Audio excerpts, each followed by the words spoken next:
Los videojuegos de terror son algo muy común de ver en la actualidad, pero no siempre fue así. Nunca se preguntaron cuál fue la evolución de los videojuegos de terror. Vamos a explorar eso en este video. Pero antes de comenzar solo quiero decir una cosa antes de que se confunden. Lo que pasa es que algunos juegos antiguos, en especial los que empezaban en el 3D, daban a veces una sensación de miedo o inquietud, pero no era a propósito, esto se debe a las limitaciones de la época. Normalmente era por el hecho de no poder colocar personajes en un espacio que se siente muy liminal. Si no saben qué significa eso, el mejor ejemplo serían los backrooms, lugares que dan la sensación de que algo tendría que estar, pero no hay nada. En este video vamos a hablar de los juegos que fueron hechos con el propósito intencional de dar miedo. Ahora sí, empecemos.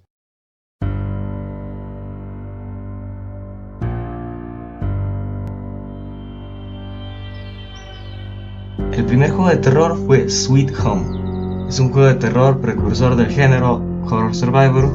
Fue lanzado en 1989 para la NES, producido por Capcom. El juego es un RPG que sirvió para inspiración para las sagas de Resident Evil, utilizando elementos como las mansiones, los puzzles, las escenas de apertura de puertas. Sweet Home está considerado como el primer juego de horror de supervivencia, aunque ya existía un juego de terror para Atari 2600, Haunted House, anteriormente a Sweet Home. Haunted House es un juego para Atari que salió en 1982. El juego controla un avatar con forma de par de ojos que explora una mansión en busca de partes de una urna para regresar a la entrada. El mundo del juego está poblado de enemigos errantes, incluidos murciélagos, vampiros, tarántulas y un fantasma. Haunted House fue uno de los primeros juegos en utilizar el desplazamiento controlado por el jugador entre grandes porciones del espacio visual. Esto es importante porque eso no se podía hacer obviamente en Atari 2000. Ambos fueron los primeros juegos de terror, pero esto solo es el inicio, porque llegaría un título que lo cambiaría de todo.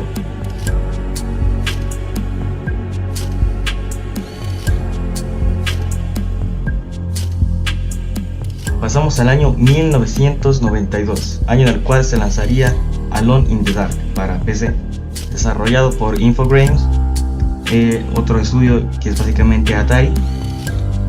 Fue uno de los dos primeros juegos en utilizar personajes poligonales sobre fondos pre-renderizados.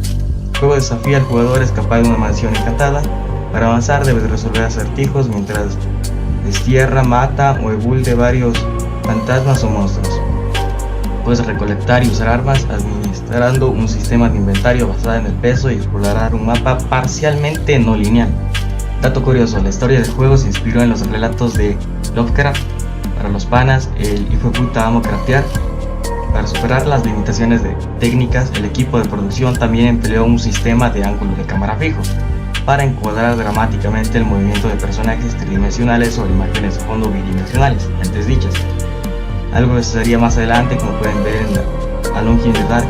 Es un juego muy importante para este género. Es un videojuego el cual introdujo mecánicas y cosas las cuales se van a usar y se siguen usando hasta ahora en juegos de terror.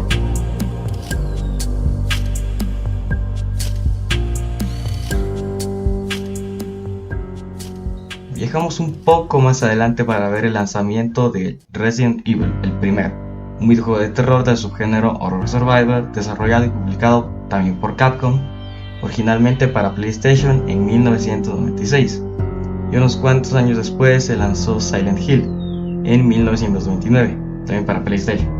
En ambos juegos podemos ver serias inspiraciones de Alone in the Dark, como los puzzles, la cámara en tercera persona, los modelos 3D. Pero una de las cosas más importantes para ambos juegos era el terror psicológico. En Resident Evil los sonidos acompañaban el sentimiento de que vamos a encontrar en la siguiente puerta o habitación, mientras que en Silent Hill usaba la niebla no solo como recurso para no se vea muy visible las limitaciones de la época, también para crear el sentimiento de que está algo más adelante y que no sabemos qué es. Ambos juegos fueron muy influyentes para el género de terror, no tanto como Alone in the Dark, pero igual fueron influyentes.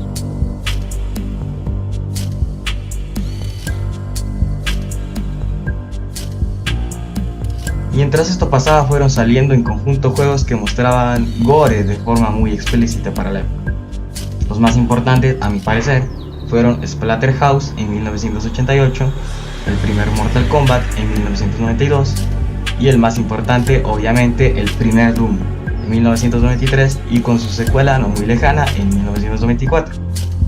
Estos juegos y obviamente otros normalizaron el gore en videojuegos, lo que ayudó a que los títulos antes mencionados puedan colocar estos elementos sin mucho problema, ayudando al terror.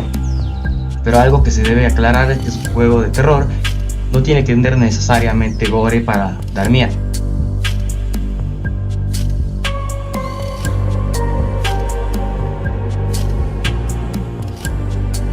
Con el género ya consagrado solo era necesario ver cómo lo usaban y qué cosas implementaban. Con el cambio de tercera a primera persona, la implementación de screamers más constantes, y cada vez se iba perdiendo un poco lo de terror psicológico. Durante esta época salieron juegos muy buenos como Dino Crisis en 1999, Silent Hill 2 en 2001, Silent Hill 3 en 2003, Haunting Ground en 2005, Dead Space en 2008, Amnesia The Dark Descent en 2010 y el super popular Outlast en 2013, por nombrar a unos cuantos. Todos estos siguen la fórmula que ya se estuvo poniendo en la Dark, juntando algunas cosas nuevas que ya dije antes.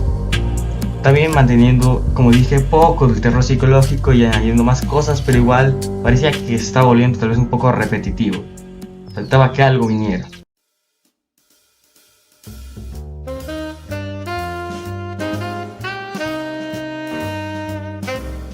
Vamos al 2012, año en el cual se crearía el famoso Sonic.exe. Lo gracioso con este nombre es que muchos archivos de PC terminaban con .exe y uno de niño le daba miedo. Volviendo al juego, Sonic.exe fue un juego que comenzó con la caída del género de juegos, a mi parecer. La razón es muy simple: se dejó por completo el terror psicológico y lo poco que quedaba y fue reemplazado por completo por el gore. Pero ni siquiera era bueno, solo eran sprites del juego originales pero editados con sangre. Mucha sangre innecesaria. Abusaban de eso en este juego, teniendo un terror más físico. El villano era un recolor de Sonic con ojos negros y sangrientos. Para el año en el que estamos esto suena muy malo, pero para cuando salió el juego fue tremendo boom, pero para mal. Eso solo ayudó a que otras personas hicieran juegos igual de flojos que este. Como resultado, muchos juegos .exe que eran exactamente lo mismo y cada vez se perdía el poco terror que daba Sonic.exe. El problema es que no usar personajes bonitos y convertirlos en monstruos. No, ese no es el problema. El problema era cómo lo hacían. Es mejor poner esos personajes bonitos con problemas más personales o psicológicos, como el Suicide Mouse, juego que aún me da un poco de miedo, para ser sincero. Tampoco los .exe son necesariamente todos malos, en especial los de Sonic. En años más recientes, con el Luigi Kid Challenge, han salido juegos muy buenos de Sonic.exe y han ido saliendo algunos que hasta superan la calidad del original, pero la mayoría de esa época eran muy aburridos y para mí la mayoría de esos hicieron que comience la caída de género.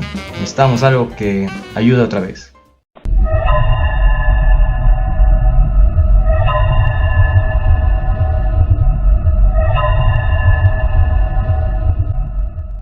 Vamos a 2014 y sale el primer Five Nights at Freddy's. No mucho después, por la buena recepción del público, salen los otros dos juegos, y más tarde mi favorito, el cuarto, el FNAF 4, obviamente. Popularizó un estilo de contar la historia de una forma no tan directa y que el público pueda hacer sus teorías acerca de la misma, y también los juegos de terror estáticos. Tú no ibas donde el peligro, sino que el peligro venía hacia ti. Es una idea bastante interesante, a diferencia de otros juegos donde tú puedes matar o escapar de la amenaza. En este eso podías esperar a que vengan, sino que sea un terror mucho más de ansiedad, no tan psicológico. Pero hablando de qué es lo que viene, ¿cuáles son los enemigos de este juego? Bueno, Scott Cawthon, el creador, usó de manera ingeniosa todas las críticas de su juego Shepherd & Sons para poner animatrónicos de verdad en este. No eran diseños terroríficos, el truco era que los colocaba en las cámaras anteriormente mencionadas, porque sí, hay cámaras en el juego, ya eso sabe todo el mundo, con muy poca iluminación, haciéndolos ver como un peligro. Pero tomando una foto de algo contra luz, con el proceso queda bastante terrorífico la imagen, o si queda un poquito más de miedo. Pero el punto es que era eso, y el género de terror había vuelto a ser bueno, ¿verdad?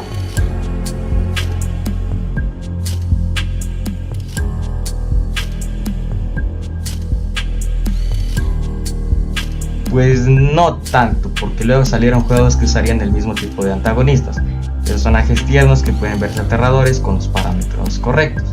El problema es que, a diferencia de lo que hizo FNAF en otros juegos, no lo hicieron muy bien, que digamos.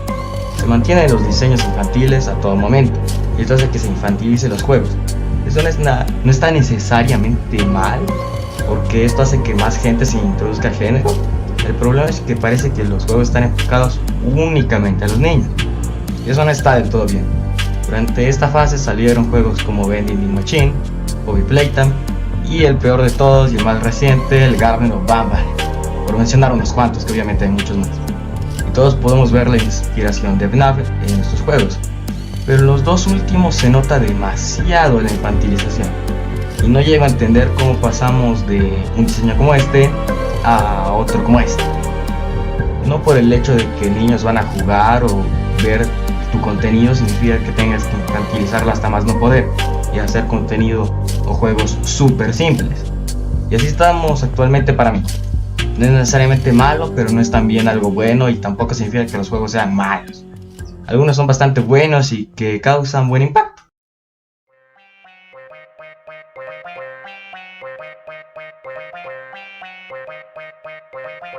En resumen, no todo está bien, pero tampoco todo está mal. Y así fue también con todas las otras partes. El punto es que la gente a veces se deja llevar por el fanatismo o la nostalgia, diciendo que antes todo estaba mal o que ahora todo está bien o cosas así. Los juegos de terror de antes obviamente también tenían sus problemas, aparte de las limitaciones obviamente, como de que a veces se inclinaban demasiado a la acción, dejando el terror muy de lado en las secuelas. Pero bueno, no tengas miedo de decir que alguno de estos juegos te gusta, porque al fin y al cabo para eso están hechos los juegos, para que puedas disfrutar y para que puedan atraer a un público. Y se acabó por fin este video. Si llegaste, sabes qué tienes que hacer, ¿verdad? Tú lo sabes, suscríbete, dale like y comenta lo que sea. Si haces esas tres cosas, apoyas ya demasiado mi canal. Cuídense y nos vemos en otra ocasión o cuando saque un video en la semana. Chao.